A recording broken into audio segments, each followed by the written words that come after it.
네, 제가 봉독해 드리겠습니다. 신명기 8장 2절부터 3절. 내 하나님 여호와께서 이 40년 동안 내게 광야길을 걷게 하신 것을 기억하라. 이는 너를 낮추시며 너를 시험하사 내 마음이 어떠한지 그 명령을 지키는지 지키지 않는지 알려 하심이라. 너를 낮추시며 너를 줄이게 하시며 또 너도 알지 못하며 내 조상들도 알지 못하던 만나를 내게 먹이신 것은 사람이 떡으로만 사는 것이 아니요 여호와 입에서 나오는 모든 말씀으로 사는 줄을 내가 알게 하려 하심이라. 아멘. 기도하겠습니다. 하나님 아버지, 감사합니다. 이 시간 우리가 함께 하나님 말씀 앞으로 나아갑니다. 이 주일에 주님 말씀 앞에 나아가게 하심을 감사드립니다. 성령님, 우리 가운데 교통하여 주시고 운행하여 주시옵소서. 성령이여, 충만하게 우리의 심령을 붙들어 주사 전하는 자나 듣는 자 모두가 하나님 말씀을 전하고 듣게 하여 주시옵소서. 감사드리며 예수님 이름으로 기도하옵나이다. 아멘.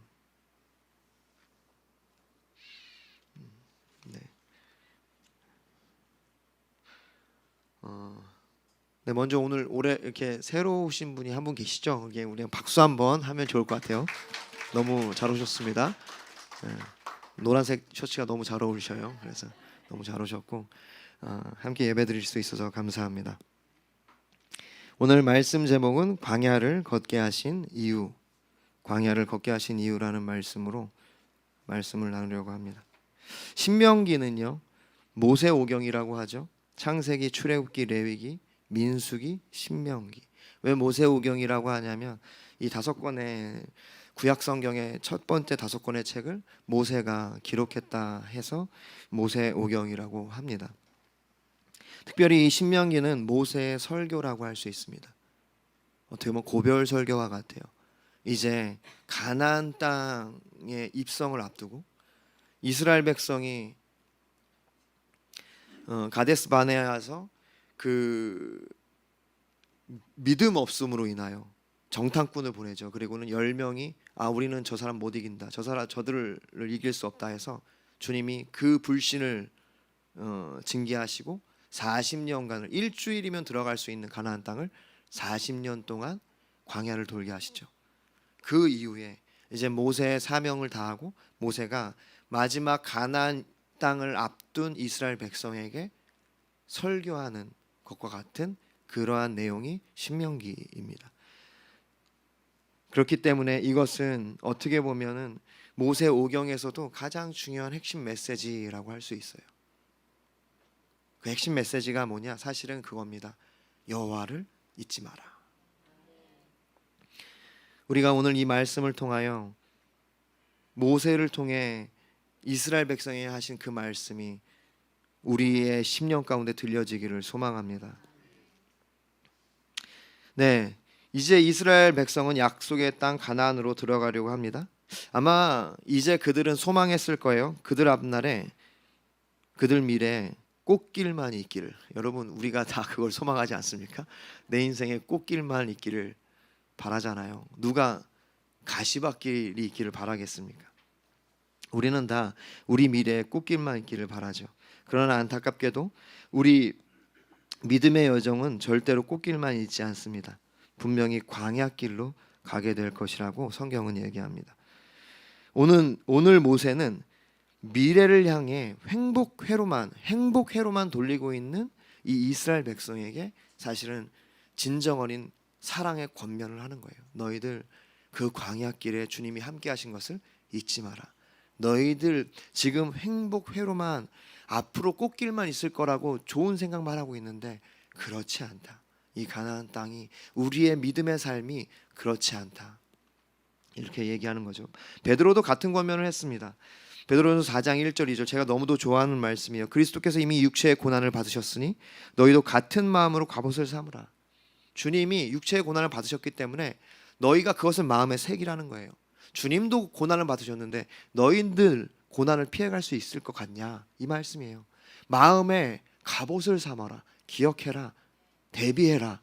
방어해라. 무엇을요? 고난을. 고난이 온다는 거예요. 그런데 그 고난을 받은 자는 죄를 그쳤다. 할렐루야. 이것이 주님이 우리 삶 가운데 광야를 주시는 이유고, 광야를 걷게 하시는 이유고, 우리 가운데 고난을 주시는 이유입니다. 그래서 바울은 고난이 올 때 기뻐하라 라고 되어 있어요. 왜냐?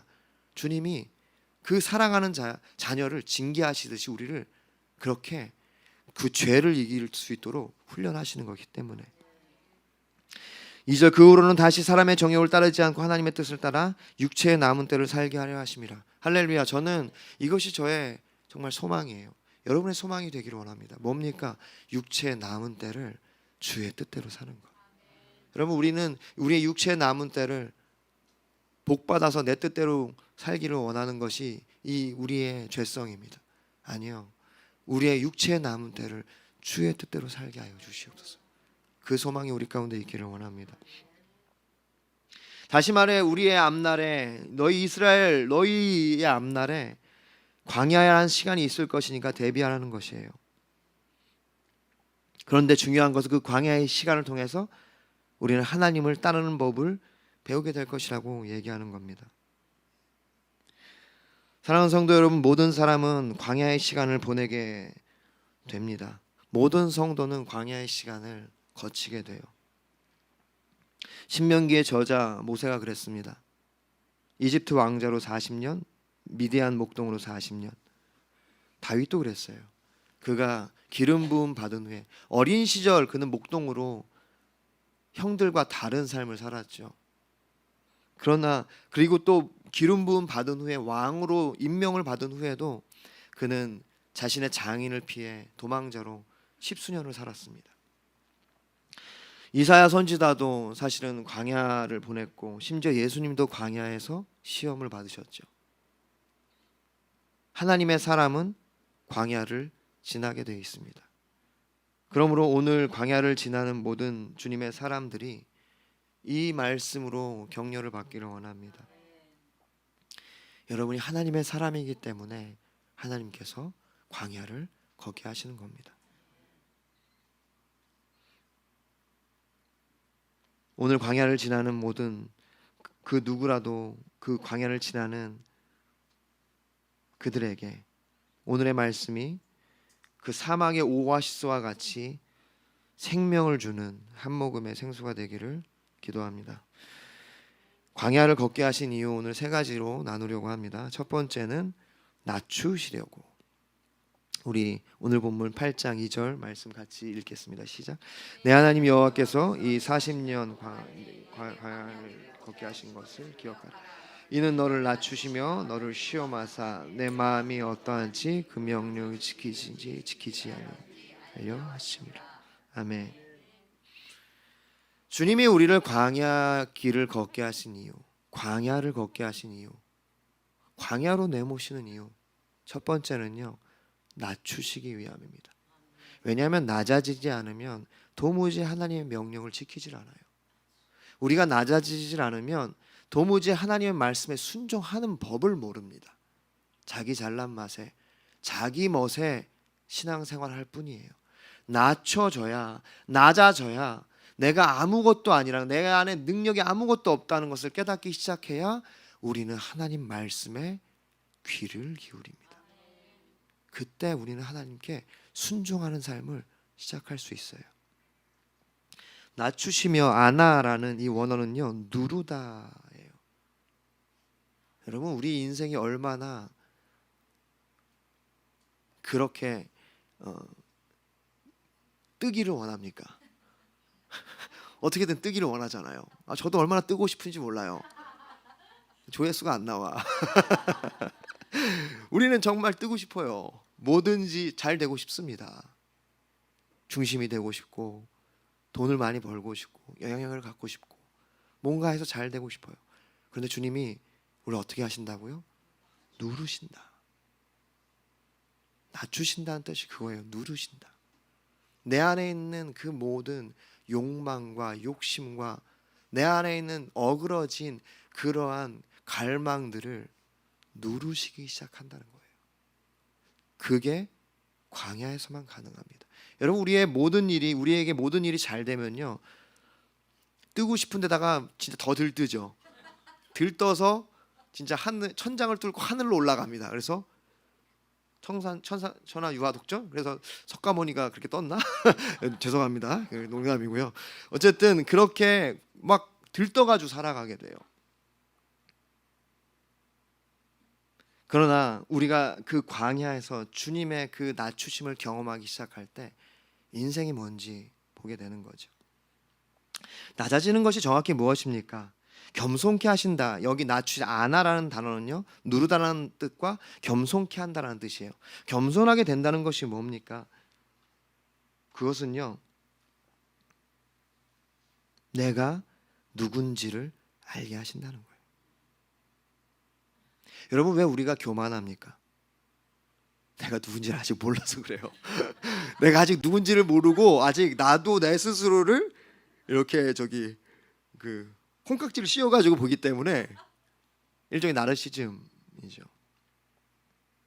그래서 여전히 우리가 교만한 거죠. 제가 보니까 그래요. 주님이 그래서 저를 낮추시고 여기 시험한다, 낯싸, 이것은 증명하다. 무엇을요? 우리의 마음을. 주님이 우리의 마음을 그러니까 그것을 확인하기 원하신다는 뜻이에요. 여러분, 주님이 우리 마음을 모르십니까? 우리의 마음 다 아시죠? 주님이 우리를 시험하시는 이유가 뭐예요? 결국은 우리가 우리를 알게 하시는 거예요. 할렐루야.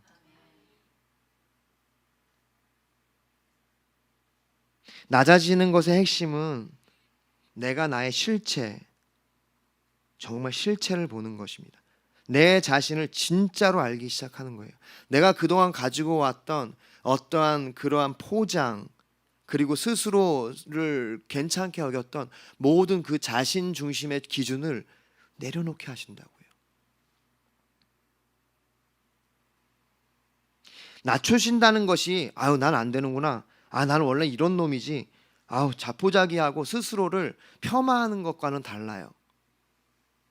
이런 자포자기, 난 역시 안 돼. 이런 절망 섞인 자포자기는요, 낮춰진 겸손이 아닙니다. 사실 그것은 겸손을 가장한 교만이에요. 여전히 내 자신 중심이기 때문에 자포자기하는 거예요. 낮추신다는 것은요, 내 중심의 생각에서 하나님 중심의 생각으로 바꿔주신다는 거예요.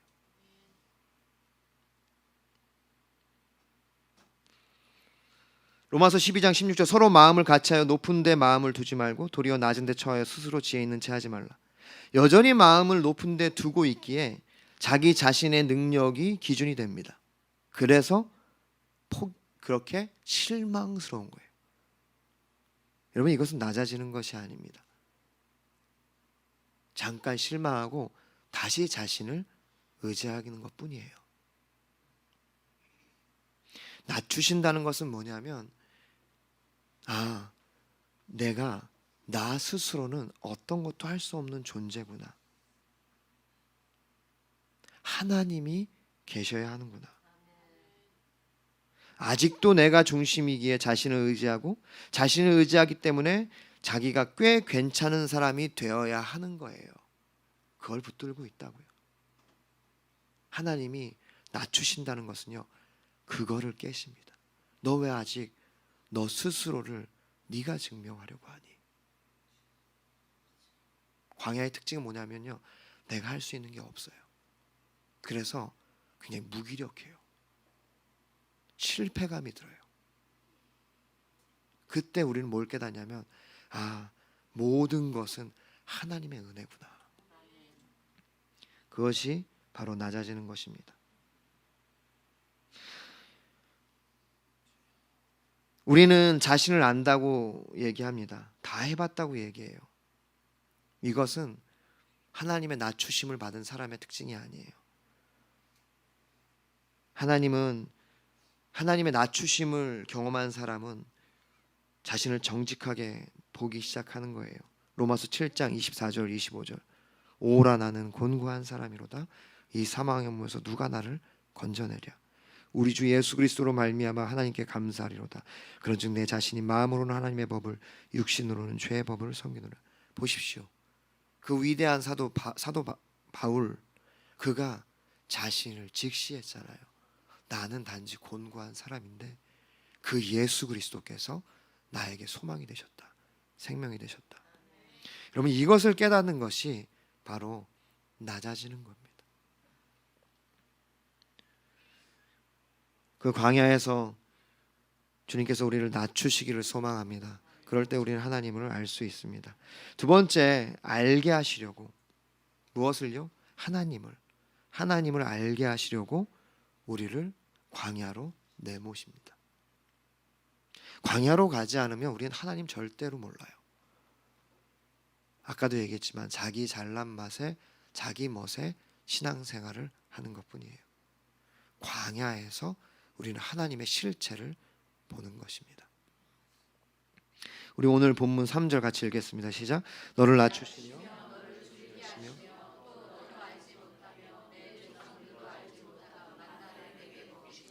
사람이 떡으로만 사는 것이 아니요 하나님의 입으로 나오는 모든 말씀으로 사는 줄을 알게 하라. 아멘. 하나님을 알게 하시는 거예요, 이 말이. 하나님을 알게 하시려고 광야 길을 걷게 하셨다. 낮추시고 줄이게 하시며, 우리를 낮추실 뿐만 아니라 그 광야에서 우리를 줄이게 하십니다. 배고프게 하신다는 거예요. 갈망하게 하신다는 거예요. 뭘 갈급하게 하시는 거예요. 목마른 사슴이 시냇물을 찾아 헤매이듯이 그렇게 뭔가에 배고픔을 갖게 하시는 거예요. 그게 광야입니다. 그래서 광야의 삶은요, 갈급함이 있어요. 여전히 뭔가 필요가 있습니다.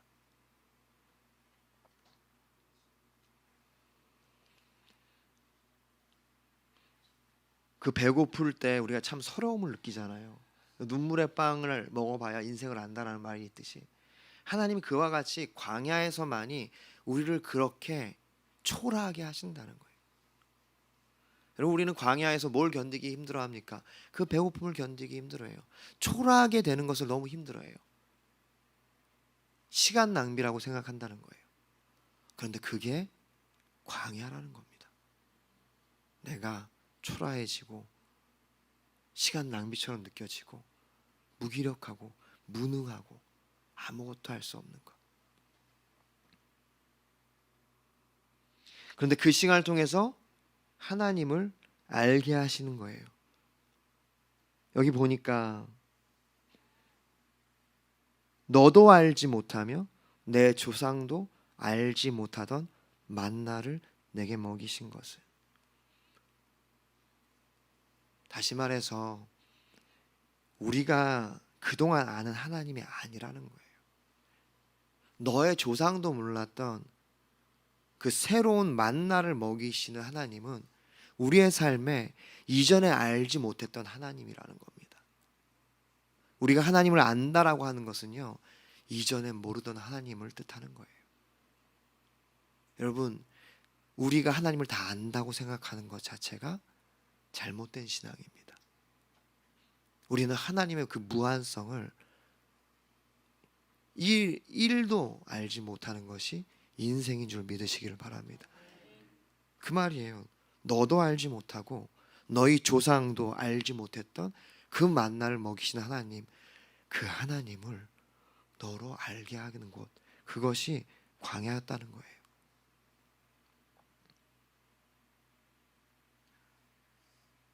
그 만나가 뭡니까? 그 만나로, 그 기적의 음식으로 생명이 연장됐죠. 그 기적을 경험할 때 우리는 하나님을 알게 된다는 거예요. 전능하신 하나님, 모든 것을 가능케 하시는 하나님. 다른 말로 하면 우리의 인생이 인간의 수완에 달린 것이 아니라는 것을 깨닫는 것입니다. 나의 방식과 내 수완과 내 계획에 내 인생의 성패가 달린 것이 아니라는 것을 아는 것이 광야라는 거예요. 하나님 말씀만이, 여호와의 입에서 나오는 모든 말씀만이 나를 살리게 한다는 것을 아는 곳이 광야라는 것입니다. 여호와의 입에서 나오는 모든 말씀이 나를 살리는 것이구나. 광야에서만이 알게 된다는 거예요. 아직도 우리가 우리 자신이 나를 먹여 살린다고 생각하고 여전히 내 힘으로 산다고 생각하는 것은 우리가 아직 제대로 광야를 만나보지 못해서 있기 때문입니다. 제대로 광야에서 하나님을 만나보지 못했기 때문입니다. 광야에서 우리가 하나님을 만날 때 그분의 공급함을 우리가 경험하기 시작할 때 그때 우리는 알게 됩니다. 내 인생이 하나님 말씀에 있다는 것을.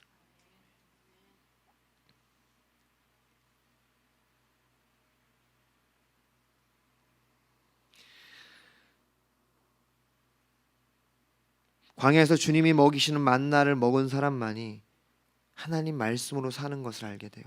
우리는 그런 사람들입니다.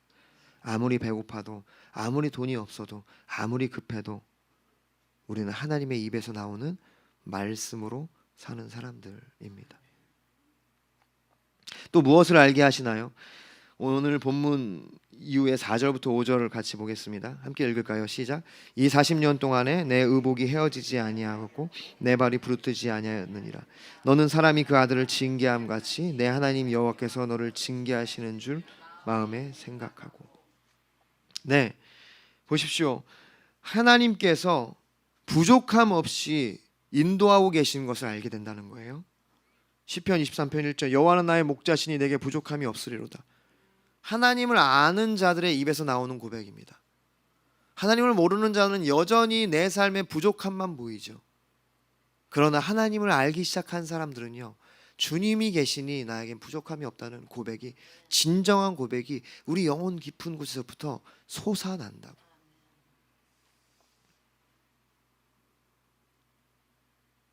주님이 이 40년 동안에 너의 의복이 헤어지지 아니하였고 내 발이 부르트지 아니하였다. 하나님께서 그렇게 아들을 징계함 같이 너를 징계하신 것이다. 사랑하기 때문에, 사랑하는 자에게 징계하시는 하나님이시기 때문에. 부족함 없이 채웠다는 것을 알게 하시고요. 또 무엇을 알게 하십니까? 우리가 그의 사랑하시는 자녀임을 알게 하신다는 거예요. 우리가 그 광야에서 깨닫게 됩니다. 하나님이 나를 사랑하시는구나. 신명기 1장 31절에 광야에서도 너희가 당하였거니와 사람이 자기의 아들을 안는 것 같이 너희 하나님 여호와께서 너희를 걸어온 길에서 너희를 안으사 이곳까지 이르게 하셨느니라. 그 광야에서 우리를 안고 계신 그 하나님을 알게 된다는 것이죠. 네, 하나님은 그 광야를 통해서 우리가 우리의 방식이 아니라는 것을, 우리의 능력이 아니라는 것을, 우리의 수완이 아니라는 것을, 오직 하나님의 능력이고 하나님의 섭리이고 하나님의 사랑이라는 것을 알게 하십니다. 그것이 바로 오늘 우리가 통과하고 있는 이 광야에서 우리를 깨닫게 하시는 것입니다. 세 번째, 잊지 않게 하시려고. 우리 8장 11절 말씀 같이 읽겠습니다. 오늘 본문 읽진 않았지만 11절 말씀 함께 읽습니다. 시작. 내가 오늘 내게 명한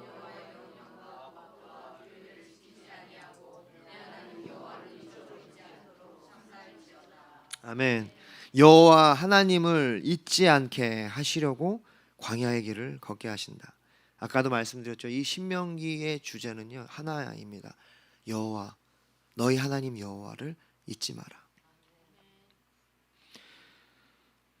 신명기 8장 12절 16절 그 다음 절을 보면 내가 먹어서 배부르고 아름다운 집을 짓고 거주하게 되며 또 내 소와 양이 번성하며 내 은금이 증식하며 내 소유가 다 풍부하게 될 때 내 마음이 교만하여 내 하나님 여호와를 잊어버릴까 염려하노라. 여호와는 너를 애굽 땅 종되었던 집에서 이끌어내시고 너를 인도하여 그 광대하고 위험한 광야 곧 불뱀과 정갈이 있고 물이 없는 간조한 땅을 지나게 하셨으며 또 너를 위하여 단단한 반석에서 물을 내셨으며 내 조상들도 알지 못하던 만나를 광야에서 내게 먹이셨나니 이는 다 너를 낮추시며 너를 시험하사 마침내 내게 복을 주려 하심이었느니라. 할렐루야.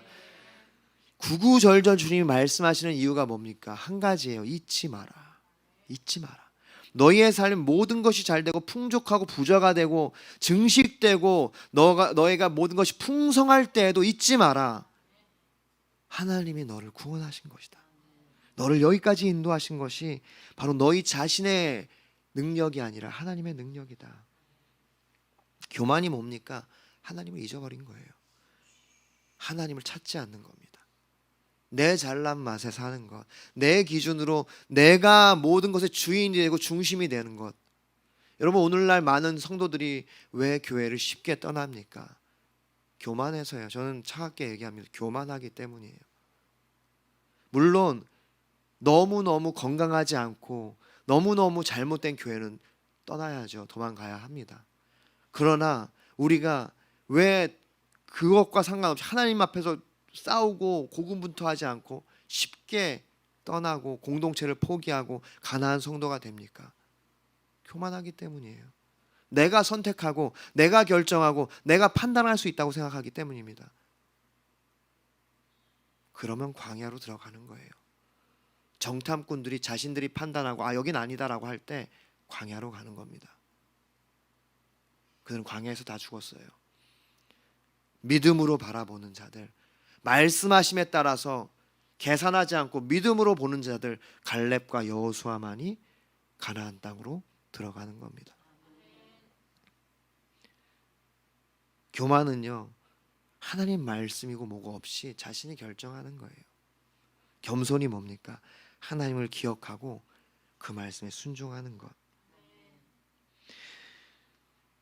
신명기 8장 17절부터 19절. 그러나 내가 마음에 이르기를 내 능력과 내 손의 힘으로 내가 이 재물을 얻었다 말할 것이라. 그렇게 말할 것이라는 거예요. 우리가 그렇게 말하게 될 것이라는 겁니다. 여러분, 우리 모두는 그렇게 말할 거예요. 내 힘으로 되지 않았습니까? 근데 주님께서 그것을 광야를 통해서 바꾸신다는 거예요. 내가 만일 내 하나님 여호와를 잊어버리고 다른 신을 따라 그들을 섬기며 그들에게 절하면 내가 너희에게 증거하노니 너희가 반드시 멸망할 것이라. 교만하여져서 내 능력과 내 손의 힘으로 이 재물을 얻었다 말할 것인데 그렇게 될 때 우리는 망하게 될 것이다. 그러므로 잊지 말아라. 여호와를 잊지 말아라. 주가 이 모든 재물을 너에게 주신 것이다.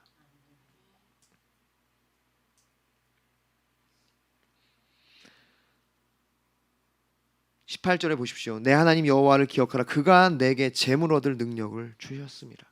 내 손의 힘이 나로 재물을 얻게 한 것이 아니라 주가 주신 능력으로 재물을 얻었다는 것이죠. 그것을 잊지 말라는 겁니다.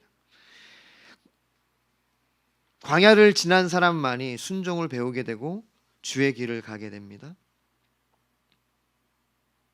광야를 통과한 다윗은 주의 길로 갔지만 광야가 없었던 사울 왕과 솔로몬 왕은 폐역의 길로 갔습니다.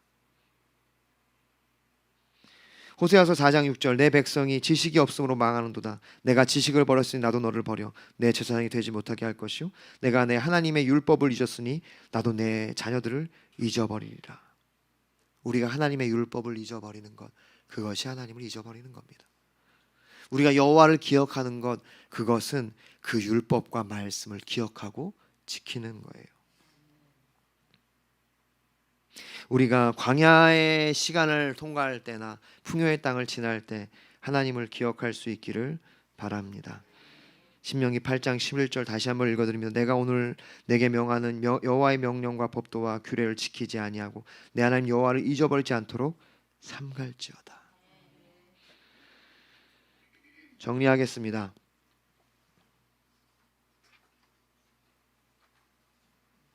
주님께서는 우리를 광야의 길로 걷게 하십니다. 왜냐하면 우리를 낮추시기 위해서, 또 하나님을 알게 하시기 위해서, 그리고 하나님을 잊어버리지 않게 하기 위해서. 여러분이 지금 광야의 길을 혹시 걷고 계시는 분이 계십니까? 너무 힘들 거예요. 벗어나고 싶을 겁니다. 저도 그렇죠. 그러나 그 광야의 길에는 하나님의 계획이 있다는 것을 여러분이 기억하시기를 바랍니다.